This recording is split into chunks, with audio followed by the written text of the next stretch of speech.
welcome back di Simply Doctor. Betul sekali, gimana kalian udah kangen sama kita belum? Pengen banget ya dikangenin. Jadi apa kabar Cel hari ini? Alhamdulillah baik, cuman sebenarnya ada sedikit problem nih Mike. Problem apa nih Cel? Jadi kan aku kan selalu pakai menstruation cycle tracker gitu ya. Oke. Jadi bisa kelihatan gitu kan jadwalnya itu sesuai atau enggak. Dan ternyata pas aku lihat tuh udah telat seminggu menstruasiku dari jadwal biasanya Mike. Terus aku kayak galau, kenapa ya? Kok bisa telat gitu? Aku juga udah telat nih. Nah kamu telat apaan? Salah ya, aku nggak telat ya. Tapi kamu nggak Enggak dong. Enggak kan ya Cel? Nah, kalau kamu aku percayalah. Kalau Celnya sih oke punya ya. Okay. Jadi kenapa nih kalau kayak gitu? Ya udahlah kita bahasin aja kali ya sekarang ya. Iya, soalnya aku yakin banget banyak juga cewek-cewek di luar sana yang sering galau kalau siklus haidnya tiba-tiba berubah atau nggak sesuai nih. Bisa maju, bisa telat, pasti galau kan? Jadi tonton video ini sampai habis ya. Oke. Belum mulai videonya? Jangan lupa klik tombol subscribe dan nyalakan tombol loncengnya. Video ini juga bisa didengar di Spotify dan Anchor loh. Oke Shell, pertama-tama sebelum kita ngejelasin ada kelainan apa aja dalam siklus menstruasi ini, aku jelasin yang normalnya dulu kali ya. Yang normalnya tuh kayak apa, berapa lama, terus kayak gimana. Jadi, menstruasi yang normal itu sekarang di Vigo 2018 terbaru itu adalah 24 sampai 38 hari jaraknya. Jadi bisa berjarak 24 hari, bisa berjarak 38 hari, tapi nggak boleh lebih, nggak boleh kurang dari situ. Ngitungnya tuh satu harinya dari mana tuh Mike? Dihitungnya itu dari hari pertama haid. Berarti kalau misalnya di bulan Juli ini aku haid tanggal 1, berarti misalnya tanggal 25-nya aku haid lagi. Nah, berarti jadi tanggal 25 itu kamu udah boleh haid lagi, itu udah normal berarti. Tapi kalau misalnya kamu tanggal 14 sudah haid, itu berarti kamu udah gak normal tuh. Berarti siklusnya kurang dari 24 hari kalau kayak gitu ya. Bener. Oke, gitu cara ngitungnya ya. Dan harus 38 hari, berarti kalau 38 hari kurang lebih tanggal 7 kali ya, 7 bulan depannya. Maksimalnya ya? Maksimalnya 7 bulan depannya. Oh, berarti kalau telat seminggu masih normal ya? Nah, itu dia, kalau telat seminggu berarti masih normal. Oke, jadi patokannya adalah 24 hari sama 38 hari. Betul. Sip. Selain dari waktunya, kita juga membedakan ini dari banyaknya perdarahannya, Cel. Oh, volumenya ya? Benar, volumenya. Jadi nggak semua perdarahan yang banyak itu atau perdarahan yang sedikit itu normal gitu. Jadi ada juga kisaran perdarahannya, yaitu antara 5 sampai 80 cc. Nah, tapi gimana hitungnya? Gimana, Mike? Masa tiap kayak pakai gelas takar ditampung ya? gitu kan. Jadi kalau misalnya 80 cc kan biasanya orang lebih banyak lah. Kalau yang lebih sedikit tuh kentara gitu kan. Kok nggak ganti-ganti pembalut, kok cuma flek-flek doang. Nah, itu mungkin harus kecek juga. Oh, gitu. Tapi kalau misalnya banyak kan susah yang hitungnya. Jadi kalau misalnya kalian udah ganti 5 pembalut penuh, dan udah pakai pembalut ke-6, itu berarti kurang lebih itu udah terlalu banyak. Udah lebih dari 80 ya kira-kira ya? Kalau udah 5 pembalut tuh udah lebih dari 80 cc tuh. Oke, sekarang itu kan tadi kita udah tahu ya yang normalnya. Nah sekarang kalau yang nggak normal, misalnya seringnya itu kalau misalnya haidnya itu 2 atau 3 bulan sekali, itu kan sebenarnya nggak normal ya kalau dari definisi yang tadi ya. Itu biasanya penyebabnya tuh macam-macam. Nah yang pertama itu seringnya kalau ibu-ibu itu adalah penggunaan pil KB atau suntik KB, Mike. Jadi kalau suntik KB yang 3 bulan itu biasanya memang nggak haid.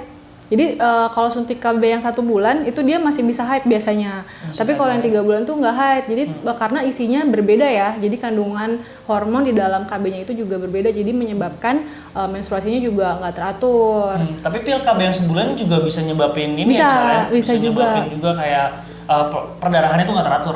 Haidnya nggak teratur gitu.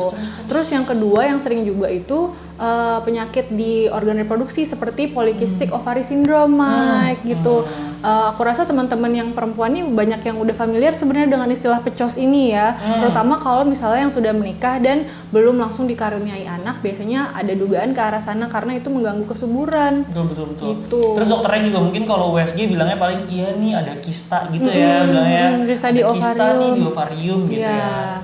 Nah biasanya ini terjadi karena pada pasien dengan PCOS ini hormon testosteronnya itu lebih tinggi sehingga menghambat hormon estrogen dan progesteron. Pokoknya intinya tuh jadinya siklus menstruasinya tuh jadi nggak bisa normal dan menghambat terjadinya pembuahan. Jadi susah untuk punya anak biasanya ya. Oke, penyebab terlambat haid yang ketiga yang cukup sering juga adalah biasanya nih untuk wanita-wanita usia produktif nih sekitar umur 20-an ke atas biasanya kan siklus haidnya tuh udah teratur tuh biasanya tiba-tiba kok bulan-bulan terakhir ini kok telat ya.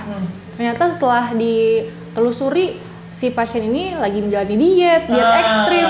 Nah, jadi kan kurang nutrisi tuh, kurang vitamin segala macam, akhirnya hormonnya jadi nggak seimbang ya Mike ya. Benar. Jadi bisa menyebabkan haidnya juga terganggu. Betul. Karena kan pembentukan hormon, pengeluaran hormon juga butuh nutrisi kan ya. Benar. Nah, jadi kalau misalnya itu berkurang pasti mengganggu si ini. Stres juga bisa ya Mike ya? Stres juga bisa. Stres terus stres fisik maupun mental ya. Jadi Stres kalau fisik kecapean kadang-kadang sering juga tuh tiba-tiba jadi terlambat tuh haidnya. Sebenarnya masih banyak sih penyakit lain kayak penyakit tiroid ya Mike ya, sindrom metabolik dan lain-lain yang bisa menyebabkan haid terlambat. Tapi yang paling sering yang tadi aku sebutin 3 itu. Oke, yang selanjutnya akan kita bahas adalah jika perdarahannya itu terlalu banyak. Nah, kalau misalnya perdarahan terlalu banyak, hal pertama yang harus kita pikirkan adalah adanya kelainan di organ yang membuat menstruasi, yaitu adalah uterus. Atau rahim ya. Rahim, bener. Rahim itu kan ada yang namanya endometrium tuh, dilapisin di bagian dalamnya tuh endometrium. Nah, itu kan hal yang akan luruh. Jadi kalau misalkan si endometrium ini mengalami penebalan atau di situ ada tumor yang kita sering banget nih pasti dengar mioma uteri atau miom. Nah, itu pasti akan bikin yang namanya si perdarahan itu semakin banyak karena jaringan yang mau dikeluarinnya semakin banyak tuh. Tebel ya Mike ya? Semakin tebel, bener kan? Atau kalau misalnya semakin tebel kan kita bilangnya hiperplasia endometrium ya. Nah, terus kalau misalnya ada tumor di situ juga luas permukaannya kan karena ada tumornya jadi makin besar Lebar ya, tuh. Makin besar, terus tumornya sendiri nih mengganggu otot-otot untuk kontraksi.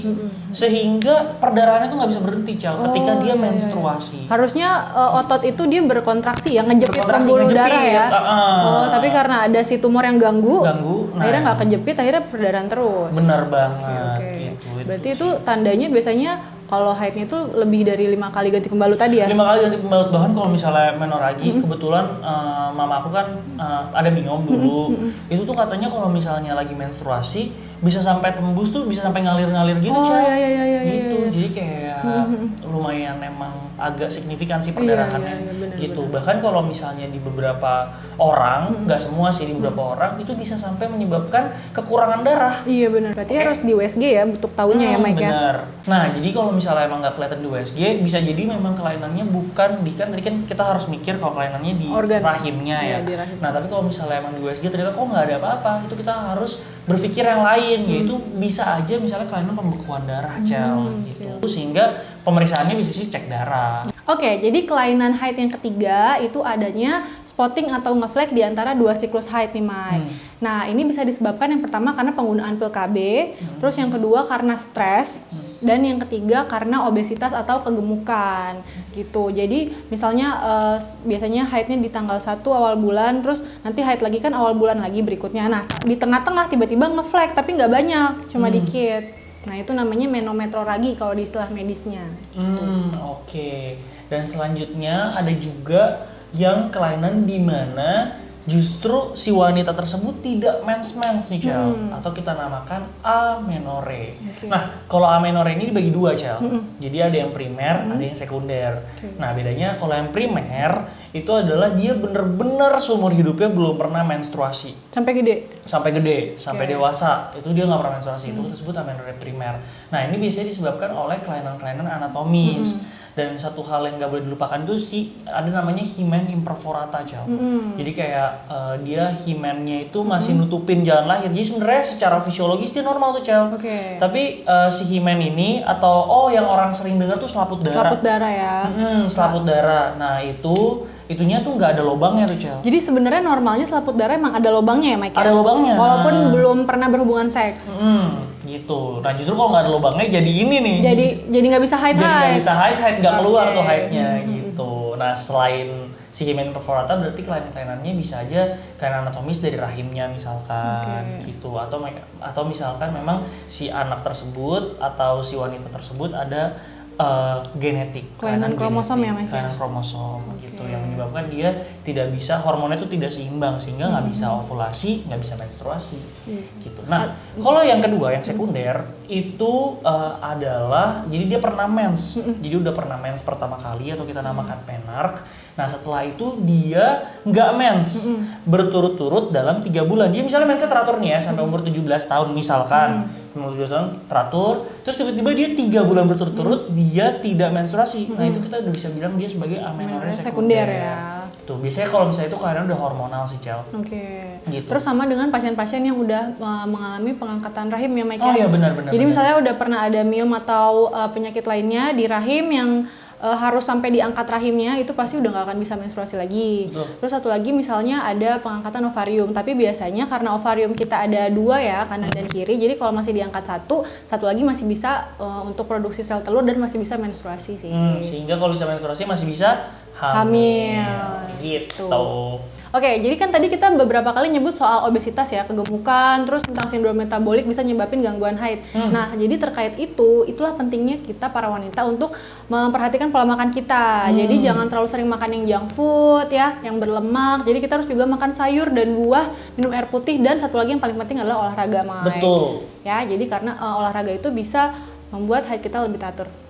Karena wanita-wanita ini suka males olahraga, Cel. Iya bener, apalagi kalau nggak ngerasa kayak nggak gemuk nggak apa, jadi kayak nggak perlu olahraga. Padahal sebenarnya penting banget buat kesehatan, bukan cuma buat siklus menstruasi doang sih. Untuk kesehatan tuh emang penting banget olahraga. Jadi para wanita ingat ya, kalian harus olahraga.